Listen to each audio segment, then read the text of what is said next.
Okay, Max, thanks a lot. I think the first question I was going to ask you, you sort of touched on in your opening comments there, but you guys are recognized as one of the marquee examples of somebody that's used lean startup strategies um, so openly in your faking your comments. But really, what are the key things that you guys did that are different than either the startups that you worked at in the past or founded, and what you see a lot of other startups doing? I mean, for me, it's all about internalizing two lessons about a startup. And one is that it's going to take a long time. And two is that you're almost definitely wrong. And if you approach the problem believing those two things, you make fundamentally different choices. So, if you get together in a room and you think to yourself, well, what's the product that we should be building? And you are very sure of yourself, then you're going to go and build that product. And it's probably going to take 6-9 months, and then you're going to come out with it, and you're probably going to be wrong.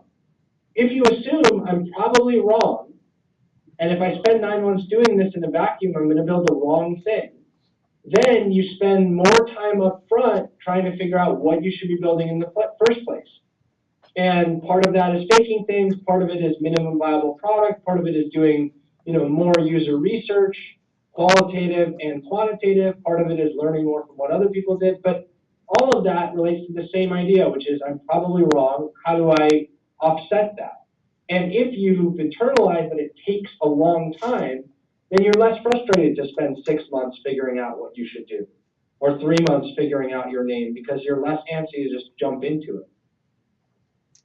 Max, when I heard your presentation, one of the things that was very helpful for me is I was going through, running down a couple of dead ends, and I found that it was taking me a long time. Can you give me a sense of the time it took you, where you just tried things? And you laid out a slide here in your presentation, talk how long you tested things, how long it took you to figure out which product to go. Yeah, that's right. So for us, it was essentially half a year on what I call product conception. And that was picking a problem, prototyping in serial, and basically abandoning ideas. And that was not coincidental. We forced ourselves to take 6 months to conceive of a product. And if we'd allowed ourselves to do it in a week, we would have conceived of the product in a week and moved on to the next phase. But we actually forced ourselves to. It's like before you get married saying, I'm only going to get married to someone if I date them for at least a year. Well, it's not surprising that you would, end up not marrying people that you would marry if you allowed yourself to get married after a week.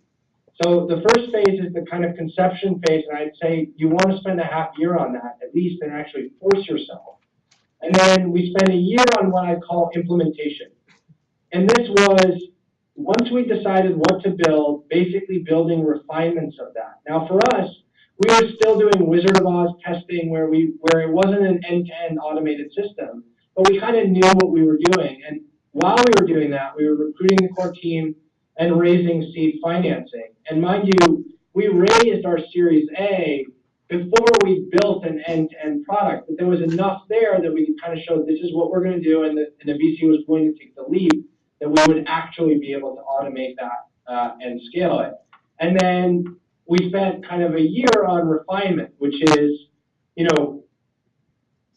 essentially building the team. We tripled the team over that period. It's starting to get really into the nitty-gritty of positioning and features, and it's taking the space that you've defined and the product that you've defined and really owning it in terms of press and thought leadership and having people, at least in the little tech bubble, think of you in the same sentence when they think of your larger space or your larger problem. So what was a longer length of time from the day you guys said, let's start a company till you found the MVP, or the length of time between MVP and exit? It was longer to what I'd say was the MVP. It was basically a year and a half getting to there, and then it was only a year at most until exit. And exit ended up being sooner than we thought, and of course, over most corporate cycles, if you're successful, if you build a public company, you're going to spend a lot more time refining it than figuring out what you should be doing in the first place and with whom. But in any event, I think people tend to underinvest in that early period. So you're always good to put the brakes on and have it take longer. I mean, I was just saying to someone, a good idea will be a good idea 18 months later. It won't be a good idea 5 years later, but it will be a good idea 18 months later. I hope somebody tweets that. That's an awesome quote. So you were the CEO. What was it like for you in the trenches of this process? I mean, I'm sure people came into the company with different ideas of how long this was going to take. I mean, give us some war stories. I mean, was it frustrating at times? So, I mean, there is nothing more frustrating than deciding you're an entrepreneur, quitting your job, doing your startup, and then when people ask you what you're doing, you're telling them kind of nonsense because you're working on whatever prototype you worked on that week, and you have no name for your product, and you kind of force yourself to tread water for that early period and actually not hire engineers until you have a clearer sense of what direction you're going in. That's a very frustrating period. But the benefits later on, when you can kind of feel more sure, are tremendous. That's kind of one side. Another side is we hired the type of people and created the type of process that would let us learn. And that meant making decisions more collaboratively. It meant, constantly user testing, bringing people in every single week, a half dozen to a dozen, to go through interviews and work on mock flows and try things out. And you move really slowly. And, it's frustrating having so many cooks in the kitchen. But the result was when we got good at that process a year later, and when we've done enough of these user tests every single week that we got good at user testing, it's a lot less stressful to run the company because there's some basis in why you're making decisions other than, your hunch that day. Okay, and I'm going to open it up to questions from the audience here since we got a few minutes left, and I've got one final question for you. So, anybody questions for Max real quick? Okay, Pierre.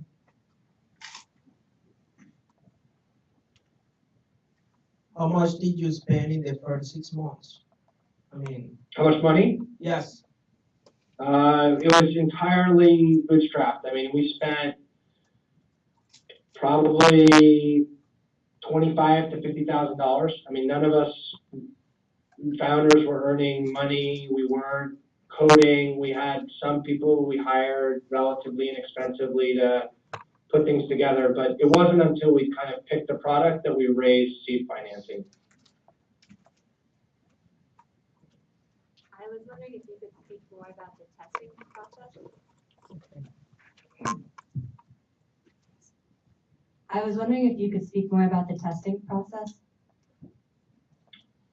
So this is on user tests. Yeah. So there's kind of two types of, or let me put it this way. I think there's three types of development.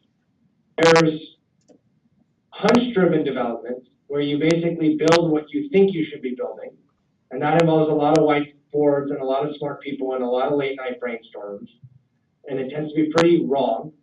Then there's qualitative user-driven development, where essentially you are bringing people in and you're doing some type of study. It's not statistically relevant. You're basically asking people what they think about this, what they think about that. And there's an entire methodology here in how not to ask leading questions, and you can be very, very rigorous and do these kinds of things where you follow people around throughout their day and see what they're doing. We chose to be very unrigorous, but to do a lot of them. So we were doing half a dozen to a dozen people coming in for 30-minute sessions, and maybe we'd show them, the next version of the site and ask them to accomplish tasks. Maybe we'd show them a landing page and say, how would you describe this to your friend? Maybe we'd ask them, how do you make X, Y, Z decision? What about this? What about that? And then the third type of product-driven design, or third type of design process is quantitative design, where you run A/B tests in very large numbers, and you tap into, some existing ad network or AdWords to try out, is it A or B? For some products, that's easier to do early stage than in others. When I look at a product like Google Search, all of their design process is quantitative user-driven design. Hello. When you mentioned the 6 months of conceptualizing and then the 1 year of implementing, during that conceptualizing, is this what you mean? You're also getting user feedback, you're having your validated loops. Means that in your conceptualizing period? Is that what you meant? Yeah, we're doing that. What we're also doing is literally building prototypes about 1 a month, sending them out to friends and friends of friends as if this was a product we just discovered, and seeing, did anyone click on the email? Did anyone go through and sign up? Did anyone actually use it? If they used it, did anyone use it the week after? And when your answer is, 0% to all of those, it tends to tell you that even though you love this idea and you think it's going to change the world, it might not be worth pursuing. Max, thank you so much for your time. Let's give Max a round of applause here. So Max, as a final question, we're going to, in appreciation for your time, we would like to shamelessly promote something of yours. So if we can ask you to tweet something, and I'm going to ask everybody to retweet it. If there's something you want to get out as a promotional, we're more than happy to do that for you. Appreciation for you spending your time with us here in DC. So we'll be looking. Oh, I'm going to have to think of something good then.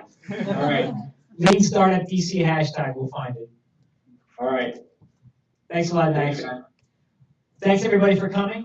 Really, thanks. Just once again, emphasize. Thank you, Sean and Sean, for presenting. It's really tough to get up here and have your heart on your sleeve like that and talk about all the mistakes you've made. And it lets me feel like I'm not alone when I hear how hard this is for people who are trying to do it and guys that have been successful at it. So, thanks everybody for coming. The best part of the event is coming up.